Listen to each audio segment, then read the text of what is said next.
उन्होंने उन दोनों पुलिस वालों को जिन्होंने मुझे मारा था उनको आईपीएस कन्फर कर दिया। आईपीएस अरे मैं तैयार हूं मरने के लिए। तुम मारोगे क्या? बोलो, कहां मारोगे बताओ। अरे तुम कहां मारोगे? तुम्हारी गोलियां खत्म हो जाएंगी, मैं जिंदा रहूंगा। अरे तुम्हारी गोली डरने वाला बैठो तुम। अरे चप्पन देके बैठो तुम। प्लीज आप बैठ जाइए। टेररिज्म का देखिए सर, आप बैठ जाइए प्लीज। यूएपीए का सर मैं खत्म कर। टेररिज्म उनको रोकिए sir. Okay please sit down. हाँ, तुम गोली मार सकते, सस्पेंड नहीं कर सकते और कुछ नहीं कर सकते सर। टेररिज्म का डेफिनेशन में आप देखिए, यूएपीए का सेक्शन 16 इनकंसिस्टेंट है। तो क्लॉज 250 में 60 डे टाइम लिमिट है डिस्चार्ज के लिए। अगर एक्यूज को कागज नहीं मिलता है, हम सब जेल में गए, मैं कई मरतबा जेल में गया हूं, ससुराल में इतना नहीं गया जितना जेल को जाने का मुझे मौका मिला, चाहे कांग्रेस की तेलुगु देशम की हुकूमत रही है। ससुराल कहते हैं कुछ लोग। क्लॉज 262 है। क्लॉज 262 में डिस्चार्ज एप्लीकेशन है, वो फ्रेमिंग ऑफ चार्जेस के बाद डाल सकते हैं। ये it defeats the purpose. What is the discharge application which is to prevent police from using delay tactics? Discharge always precedes framing of charges.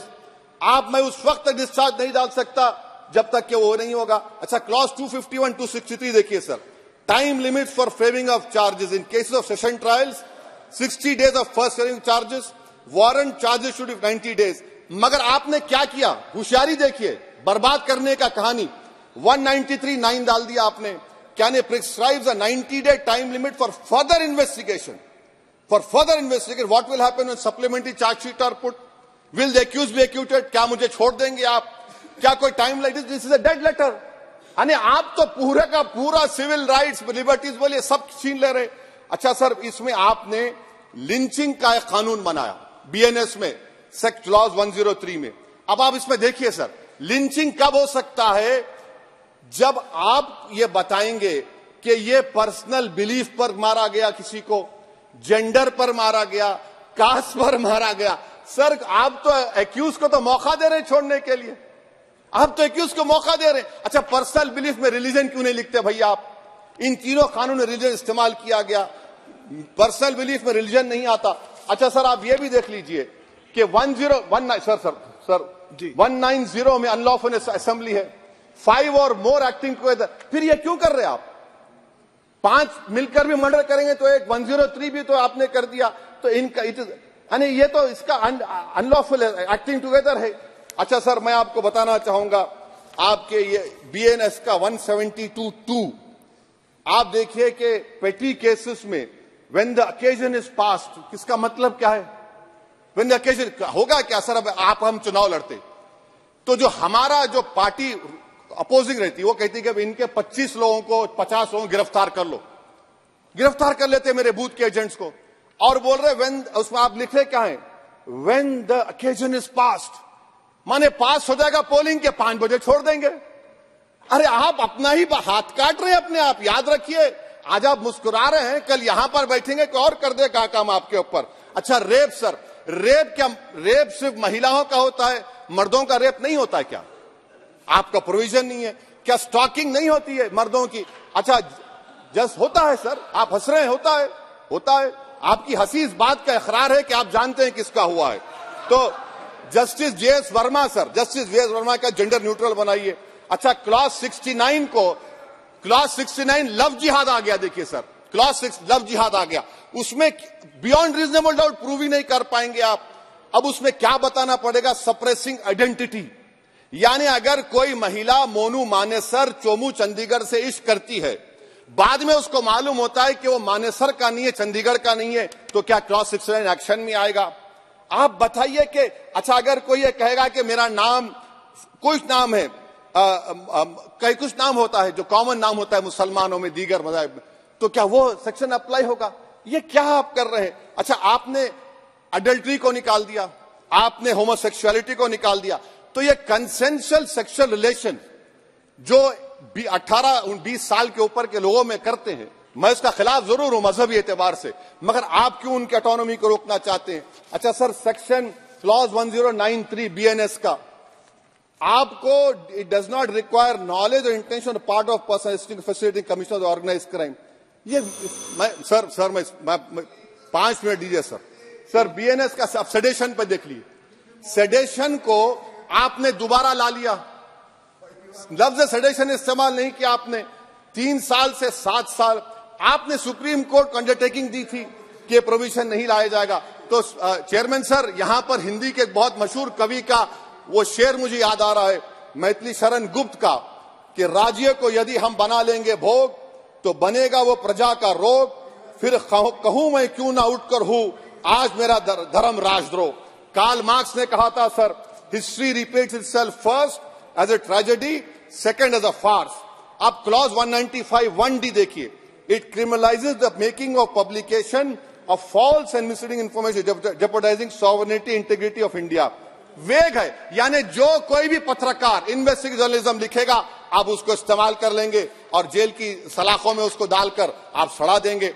Sir मैं आपको और एक बात बताना चाहूंगा कि रैश एंड नेग्लिजेंट एक्ट जो आईपीसी में था 2 साल थे 304, आप उसको बढ़ाकर 5 साल कर दिए 1061 में BNS 1 में। और rash and negligent driving 304 IPC में था 2 साल की सजा, आपने 10 साल कर दिया। यह क्रिमिनल जुरिस्प्रूडेंस का हिस्सा नहीं है। अच्छा, क्रिमिनल ऑर्गेनाइजेशन उत्तर प्रदेश में यूपी गैंगस्टर एक्ट में एक चार्जशीट में गैंगस्टर एक्ट लगता। सर आप बताइए फिर यूएपीए का क्या होगा, पीएमएलए का क्या होगा, महाराष्ट्र मकोका क्या क्या होगा, गुजरात के कोका क्या क्या होगा। आप ये सब कानून रख रहे हैं और एक पुलिस वाले को आप ये तमाम कानून की इजाजत देंगे। याद रखिए, जिंदगियां बर्बाद करने का काम आप कर रहे हैं और सबसे बड़ा इसका नुकसान होगा। किसका नुकसान होगा? दलितों का, मुसलमानों का, आदिवासियों का। और वो पॉलिटिकल पार्टीज जो कल आज सत्ता में है, कल नहीं रहेंगे, वो बदले की भावना से काम करते हैं। सर मुझे पुलिस ने पीटा सर 1999 22 दिसंबर को मेरे सर पर 20 टाके लगे, पीठ से लेकर पैर तक मारा गया। आपको मालूम सर क्या हुआ? तेलुगु देशम की सरकार थी, उन्होंने उन दोनों पुलिस वालों को जिन्होंने मुझे मारा था उनको आईपीएस कन्फर कर दिया। आईपीएस करने, अरे मैं तैयार हूं मरने के लिए। तुम मारोगे क्या? बोलो कहां मारोगे बताओ। अरे तुम कहां मारोगे? तुम्हारी गोलियां खत्म हो जाएंगी, मैं जिंदा रहूंगा। अरे तुम्हारी गोली डरने वाला बैठो तुम। अरे चप्पन देके बैठो तुम। प्लीज प्लीज आप बैठ जाइए। टेररिज्म का देखिए सर, आप बैठ जाइए प्लीज। यूएपीए का सर मैं खत्म कर, टेररिज्म उनको रोकिए sir. Okay okay please sit down. हाँ तुम गोली मार सकते, सस्पेंड नहीं कर सकते और कुछ नहीं कर सकते सर। टेररिज्म का डेफिनेशन में आप देखिए, यूएपीए का सेक्शन 16, यूएपीए का सेक्शन 16 क्लॉज 113 में आ गया। यूएपीए का सेक्शन 15 क्लॉज 131 में आ गया। देख लेंगे उसको, देख लेंगे। यूएपीए का आपत्तिजनक अंश निकाल दिए जाएंगे। यूएपीए का क्लॉज 18 113 4 में आ गया। यूएपीए का क्लॉज 18 113 3 में आ गया। यूएपीए का क्लॉज 20 113 5 में आ गया। यूएपीए का सेक्शन 19 113 6 में आ गया। अरे भाई साहब फिर क्या बचा है? आप यूएपीए से, मकोका से, गुजरात कोका से, पीएमएलए सब ला लिए। तो स्पीकर सर मैं अपनी बात को खत्म करने से पहले मैं उम्मीद कर रहा था कि मैंने वजीर दाखिला का एक स्टेटमेंट सुना था अमित शाह साहब का कि जब गुजरात के होम मिनिस्टर थे तो उन पर जुल्म किया गया, उनको दबाया गया।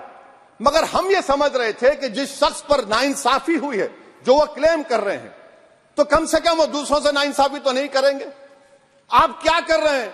अरे ऐसे हजारों लोग हैं जिन पर जुल्म हो रहा है, ना उनके पास दलील है, ना उनके पास वकील है, ना उनके पास आजादी है। तो ये तीन सर मैं आखिर एक लव ये तीनों कवानीन हमारे मुल्क की जमहूरियत के लिए, इन गरीब तबकात के लिए नुकसानदेह साबित होगा। और ये सरकार को मैं चार्ज दे रहा हूं, आप चेक रिपब्लिक में निखिल गुप्ता बैठा है, लेके आओ ना उसको। कुलभूषण यादव पाकिस्तान में बैठा है, लेके आओ ना। कतर में हमारे फौजी बैठे, लेके आओ ना उनको। अरे कहां तुम्हारी देशभक्ति है? अरे निखिल गुप्ता को लाओ, इस कानून में इस्तेमाल करो। मगर वो नहीं बोलेंगे। मैं इस कानून के मुखालिफत में खड़ा हूं जो भारत की जमहूरियत के लिए खतरा बनेगा। शुक्रिया सर। श्री पुष्पेंद्र सिंह चंदेल।